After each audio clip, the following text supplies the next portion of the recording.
Hi, I'm Tina, the founder of Nurse Leadership Solutions. As a registered nurse and licensed nursing home administrator, I've spent my career working hand in hand with nursing teams and senior care communities to bring out the very best in care. At Nurse Leadership Solutions, our mission is simple: to bring positive energy to senior care. We provide hands-on consultation services focusing on empowering nursing departments with the tools, support, and systems they need to thrive. From building orientation and mentorship programs to strengthening the heart of your nursing team, our approach is about getting in the trenches with you, not just telling you what to do, but helping you get it done. Whether your community needs interim DON or admin services, or just a fresh set of eyes to help meet your stretch goals, we're here to walk that journey with you. And that brings us to the show, The Joy Within the Journey. This podcast is all about shining a light on the incredible people who make senior care special. Each episode, we'll talk with senior care professionals about their passion for the work, hear from family members, and share the voices of the seniors themselves. Together, we'll explore how senior care touches every generation and discover the joy, the wisdom, the connection that lives within the journey. So whether you're in the field, love someone in senior care, or simply care about people, welcome. You're in the right place. Now watch our first episode as one of our amazing nurses interviews myself and the journey that led me right here.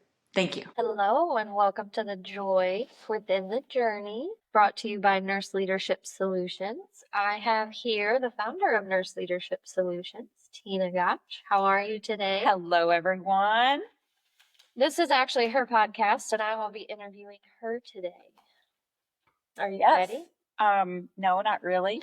I have to think about my answers because I should give good answers if I start the podcast. But I'm just hoping you're going to take it easy on me on the first day.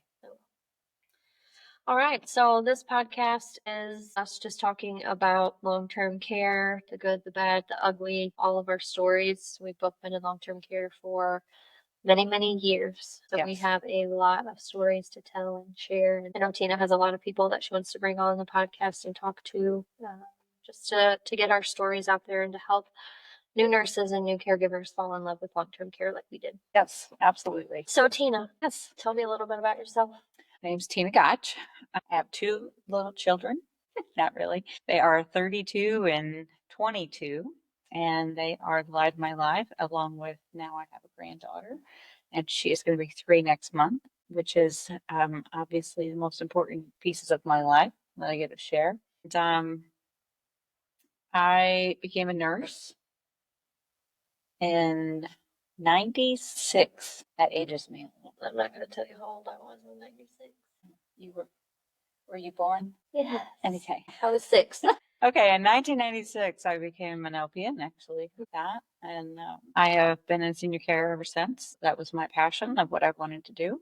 And I just kind of grew into different positions. A director of nursing and administrator, and worked skilled and assisted living and operations and just different things. So it's just been my lifelong journey for almost 30 years now.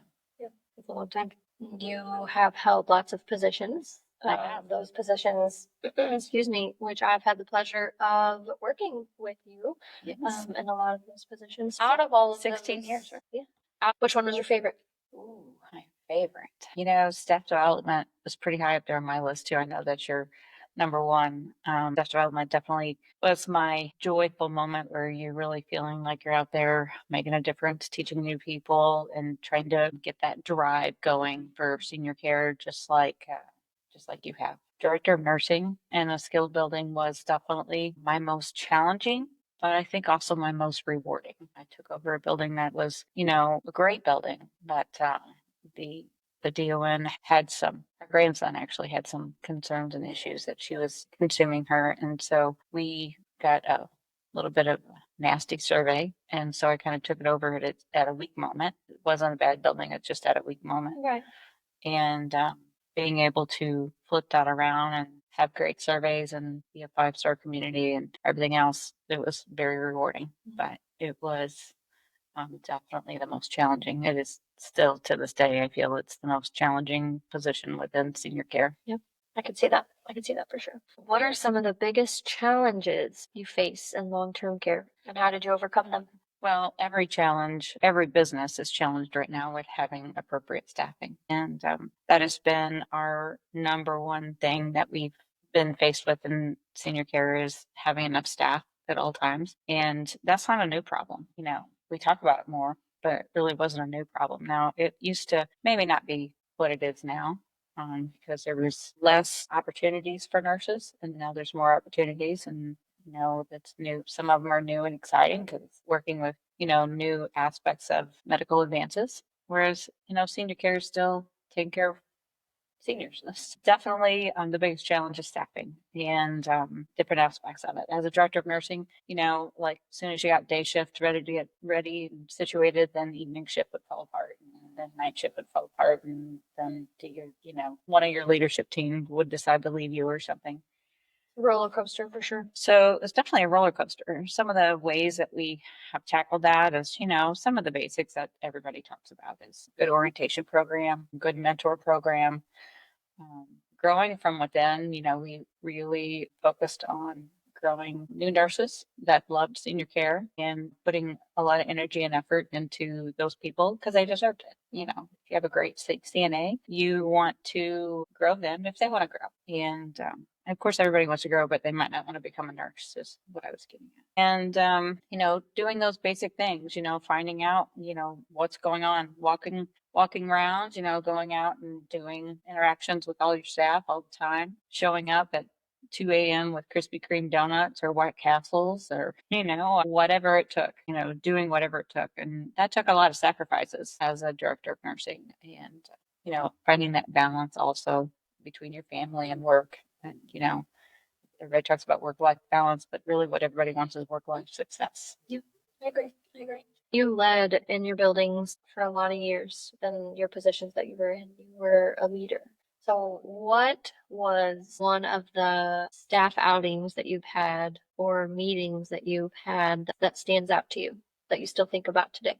Well, some of them we can't talk about. No, I'm just kidding. A good one. I took the sacrifices really well that I had to take. And that is something I don't really have a hard time admitting is, if it was going to hit somebody, I wanted to make sure I was one of the ones that it hit. And one of the things that we did is we went to a paintball place. I was a part of that. Yeah, you were a part of that. And it was a really great outing. But, right at the moment, everybody was a little frustrated with me because we had been doing some change up in the building. So I'll have to say, I literally came home black and blue. Oh my gosh.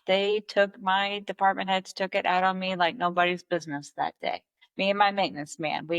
Bill, shout out to you. I know you had to be black and blue that day too because they came after us with a vengeance, and I hope they felt better at the end of the day because it was definitely one of the more memorable ones just because it came with pain.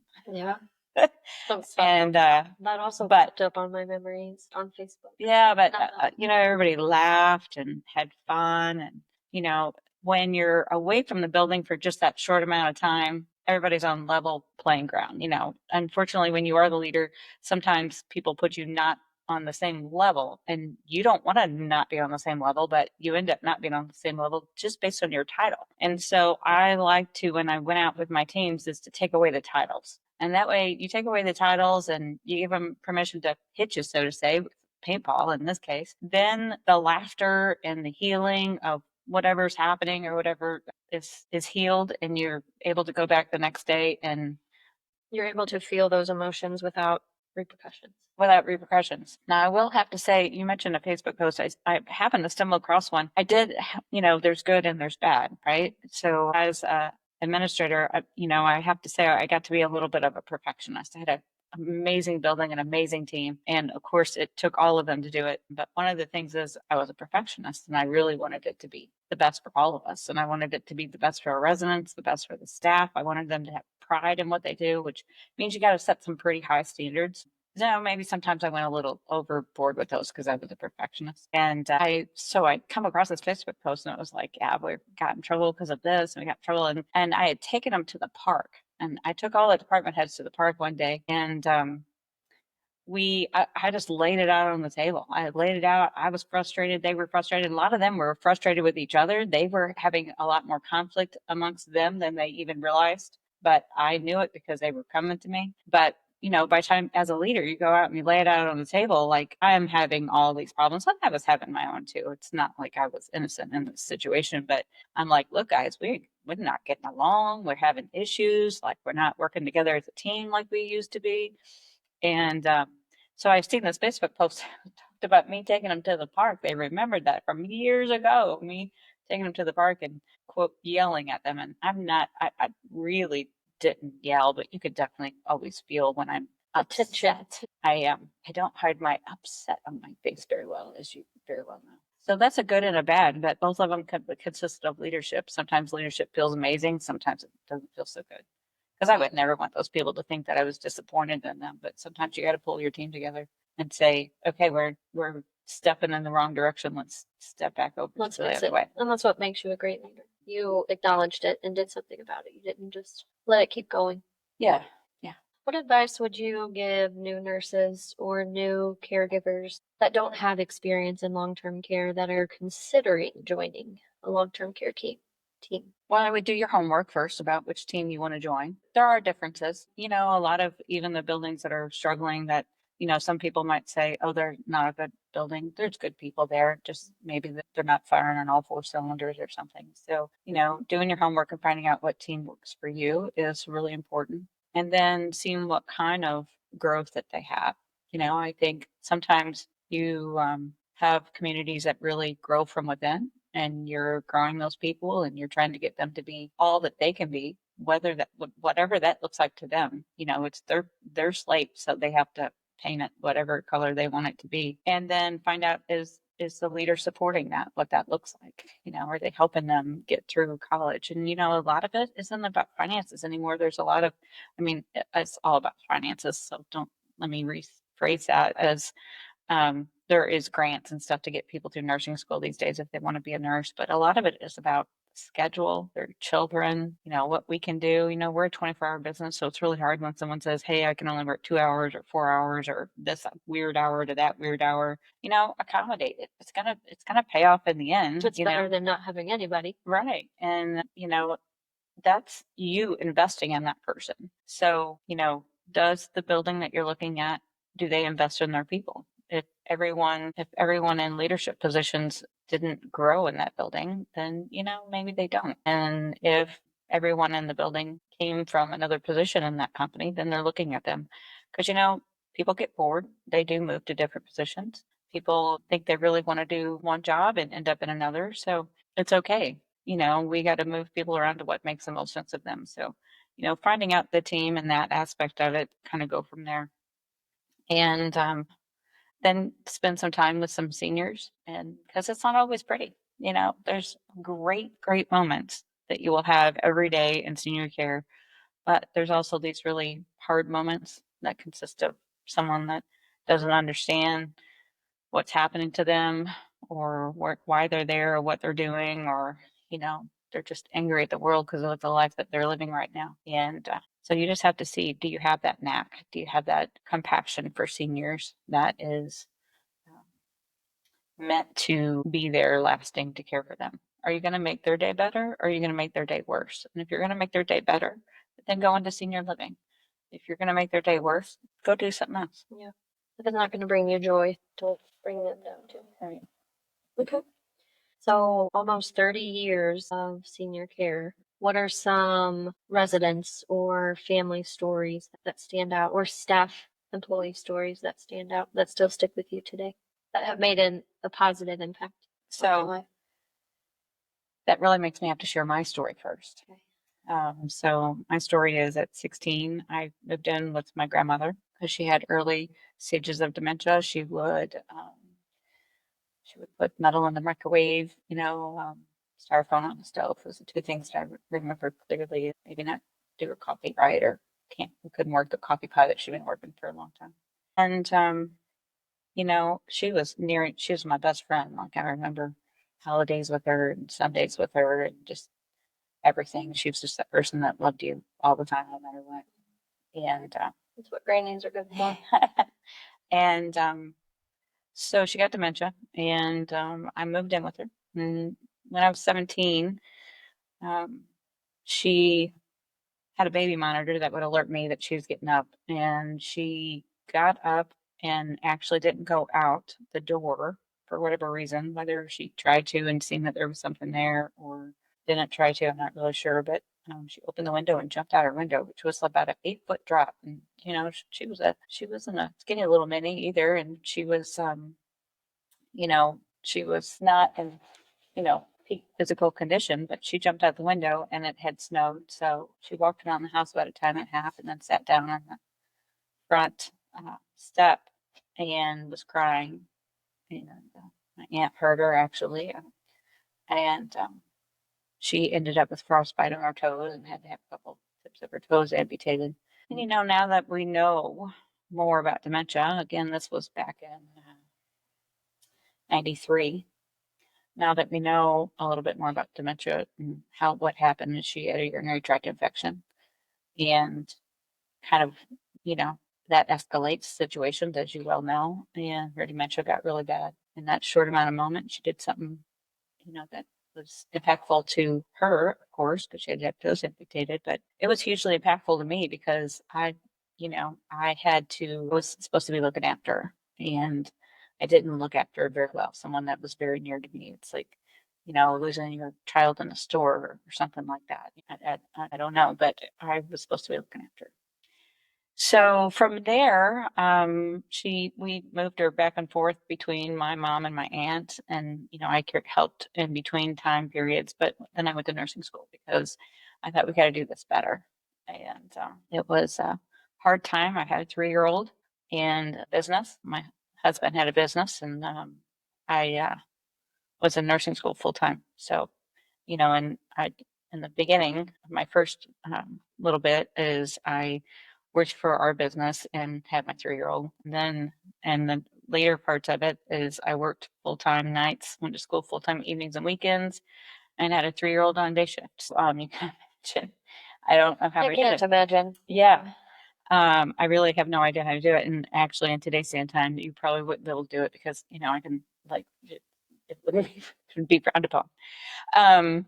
However, that built my passion for what I do. So my first person that I remember having an impact on is my grandmother. She actually ended up in senior care, and which we thought was going to be a horrible thing for us, but we found a really great place, and they took great care of her. And the caregivers there were just outstanding, just outstanding. And to this day, I'm close to many of them because they are just, they tried to protect her. She did a lot of things. She'd wander, she'd run away from the building, and, we'd get there and she'd be running down a field at the first place she was to. She was eloping all the time. And, back then we had restraints and on all kinds of things. And, none of them helped.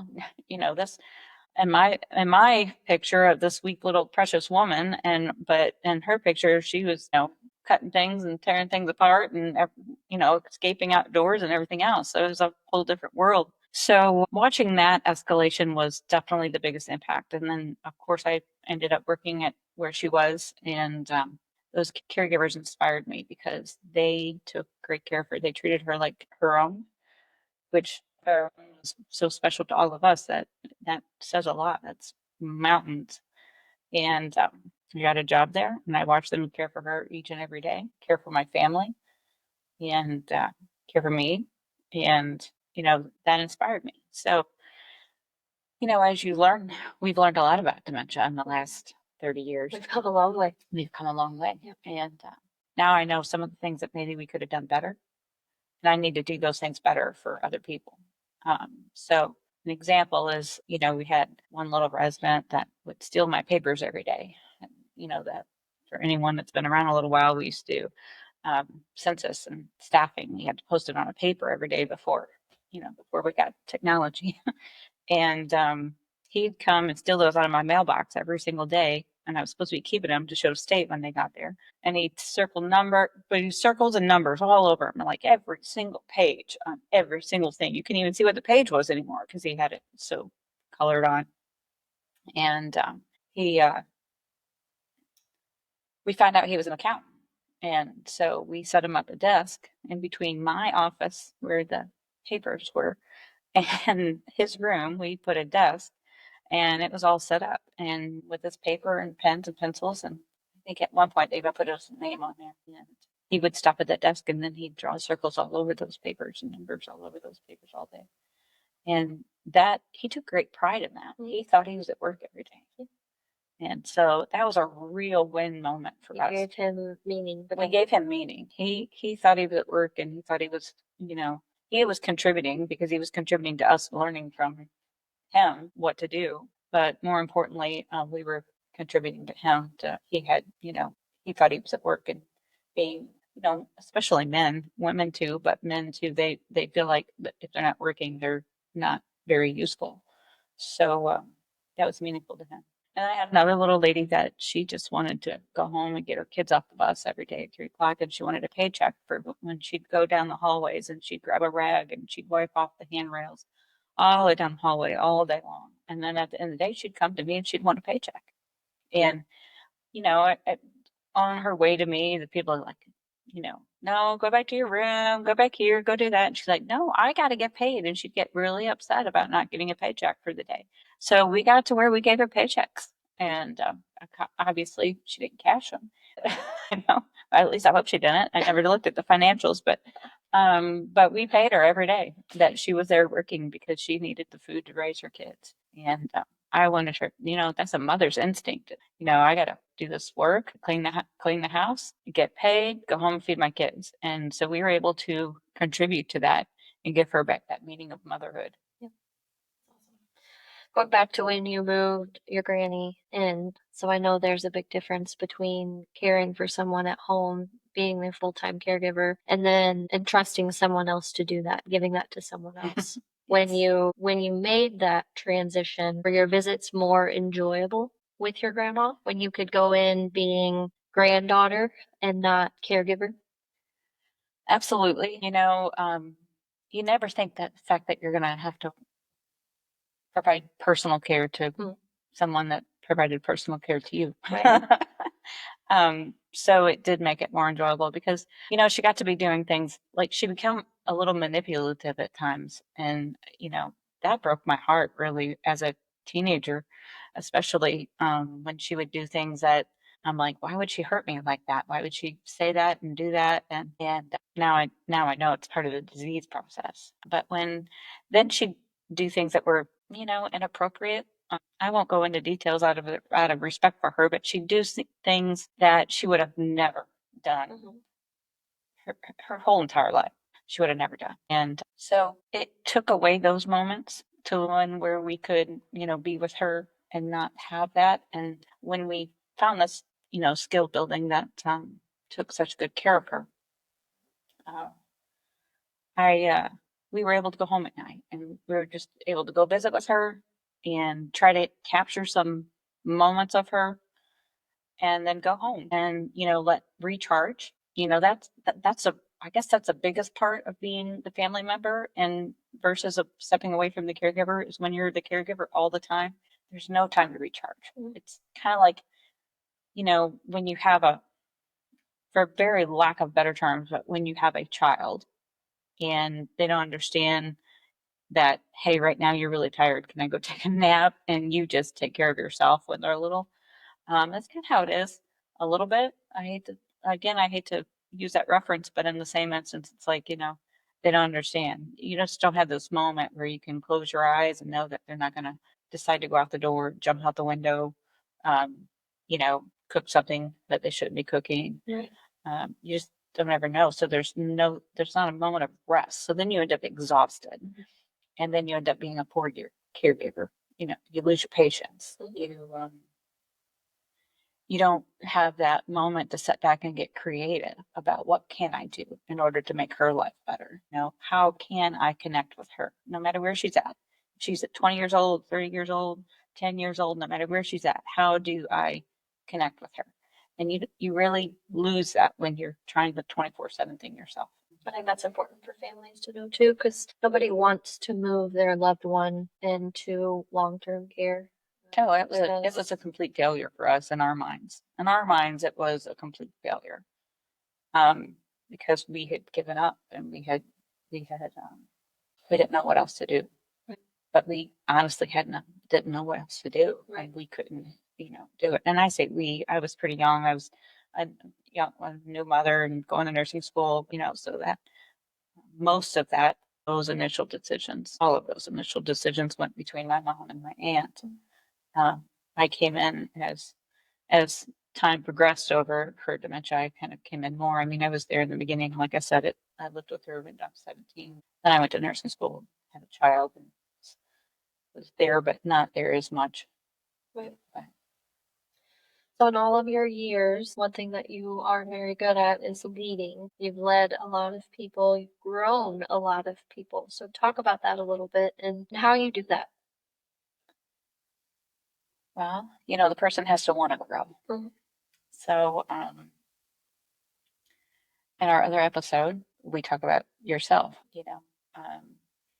We talk about seeing that you have a great care and compassion for children and that you carry yourself in such a way that shows compassion without even knowing you. And we immediately wanted you to be part of the team when we interviewed you, hence why you were hired on the spot. Um, and Nowadays, that would probably be a red flag. probably be a red flag. You probably would have ran the other way. However, we want the people who care. You can teach skill. A lot of people are looking for experienced people and things, but I would rather teach the skill. I can't teach the compassion. And you're looking for compassionate people that you can grow and that want to grow and want to jump out and say, "Yeah, I can do this." Some people will be like, "I'm sorry, I can't ever."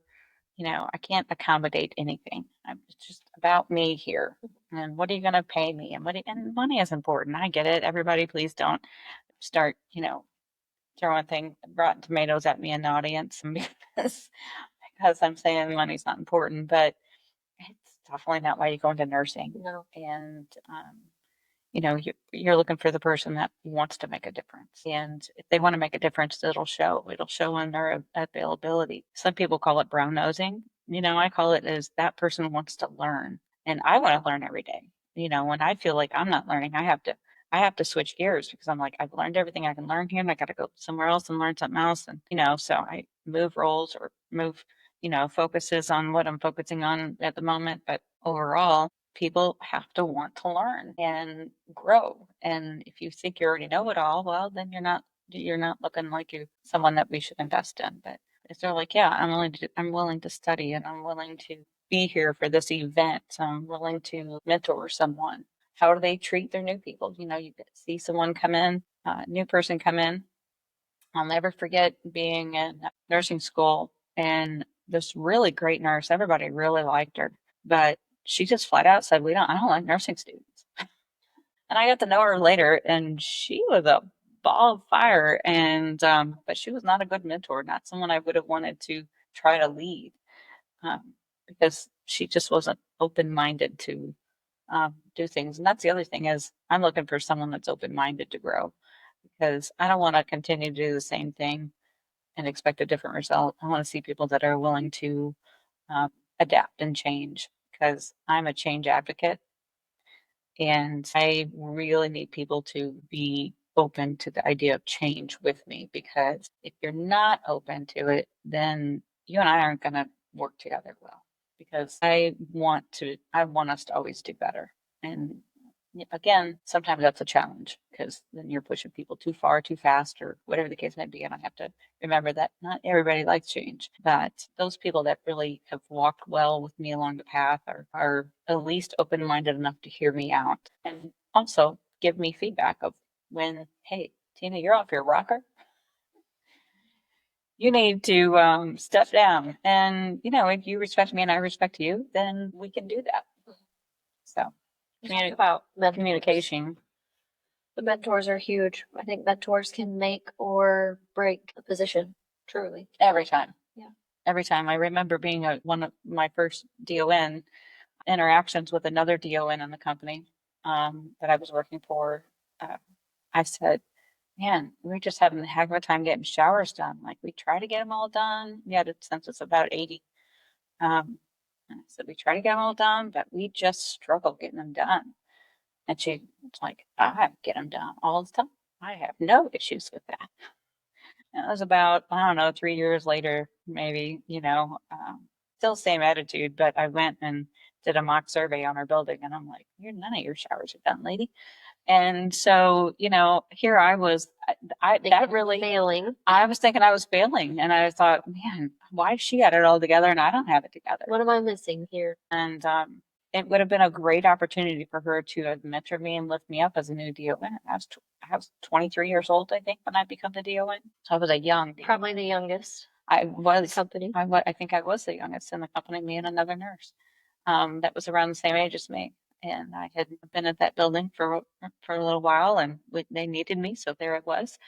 And I I really needed her to mentor me. I really wanted to be good like her, and that was that really bothered me.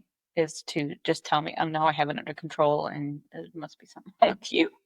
So They truly can make or break it. I had great mentors. There are a couple that I can think of. I could have done better. Overall, I felt like I had good mentors, which made me a good mentor, which is what I like. All right, let's see here. Do you consider yourself to look at the glass half full or the glass half empty? oh, that one's so hard because I think any person could look at it either way. It just depends on what mood you're in. I think it depends on the mood. It depends on your environment. Like if you're in an environment that is negative all the time, then you are looking at it half empty all the time because everyone around you is telling you it's empty. Yeah. But if you're in an environment that you as a positive person can lead, or you're with other positive people, then you're going to look at a half full or full altogether. Senior living is an area that people can look at half empty to empty all the time. It can have sad moments and hard moments, and it can be ugly. Um, but then I look at the moments where um, I look at my family where they get to go home and rest at night, and we get to go take care of her. And I look at the impact that my grandmother had on my whole career. I've been a nurse for 30 years because she had dementia. I hate it that she had dementia, but I'm really glad that I found my calling because she had dementia. And but it really depends on the team that you surround yourself with. And so often we really start focusing on the empty glass. And I've found myself on both sides of that. I found myself where I'm the one that is dumping the water, trying to keep the glass full. And I have found myself just picking up the cup and throwing it across the floor and not caring what's in it. So, it really depends on the team you surround yourself by and how honest and open they are with you and um, how they're willing to grow with you and they're willing to grow with you. That's a big thing. If you're with a bunch of people that aren't invested in you at all, then you're not going to be invested in yourself in that position. So I have definitely been on both sides. I am typically a half glass full person. I agree. Yeah, I'm typically that. I typically think we can do that we can make it happen. We did whole remodels on our whole building at times when, we were up for renovation and they're like, oh, we're going to renovate this other building, and the other building needed renovated. So I wasn't upset about it, except I was like, oh gosh, what are we going to do now? And my whole team, we painted and we turned the whole building around, and it wasn't a bad building. So it's not like we took it from nothing to something, but it was a beautiful building. But, it needed a refresh. And there was a new building coming into town, and our building was an older building. Again, a nice building, had great results. Everything was good about it, except it was built 30 years prior. So we took it amongst ourselves and we renovated the building. And then the company backed us up and said, look at and again, that's a situation where I'm like, okay, let's look at the glass half full. Let's throw some paint on this thing and do some different things and use our budgets to do this or do that. And then the company seen what we did, and then they helped fill the rest of our glass because we were dedicated. Right. And you put the effort in. That's what people got to see. That's what people got to see out of you. That's what your teams have to see out of you. That's what your company has to see out of you. Yeah. And then when they see that, then they want to grow you more. I think that doesn't just go for work, it goes for life too. Oh, absolutely. The older I get, the more I want to be surrounded by positive people and people who see the glass half full and people who encourage me and are positive. And it's harder to be around the negativity these days because it's not a vibe I'm interested in being around. I don't want to be Right. discouraged, or I don't want to be negative. I'm 100% there with you. And we were talking earlier about aging and how do you look at it positive and have laughters about it. And, you know, as I said, senior living is not always pretty. What it does to our bodies when we age, it's ugly sometimes. Damn it.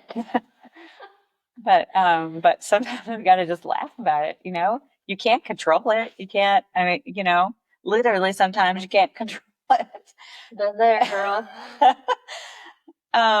So you just kind of laugh about it, and when people around you aren't laughing enough, You feel it. You feel it. You feel It it. starts It to drain weighs. you, and It it weighs. weighs you. And you know, my grandmother had such an impact on me, and she was a remarkable grandmother. And my mom is a remarkable grandmother, and I have a legacy to uphold. As I mentioned, I have three. She's going to be 3 in May. And you are a remarkable grandmother. You know what? I am a remarkable grandmother, and it's because I have literally had to make sure that my glass is as full as it can be for her. She deserves my glass to be full. Yeah.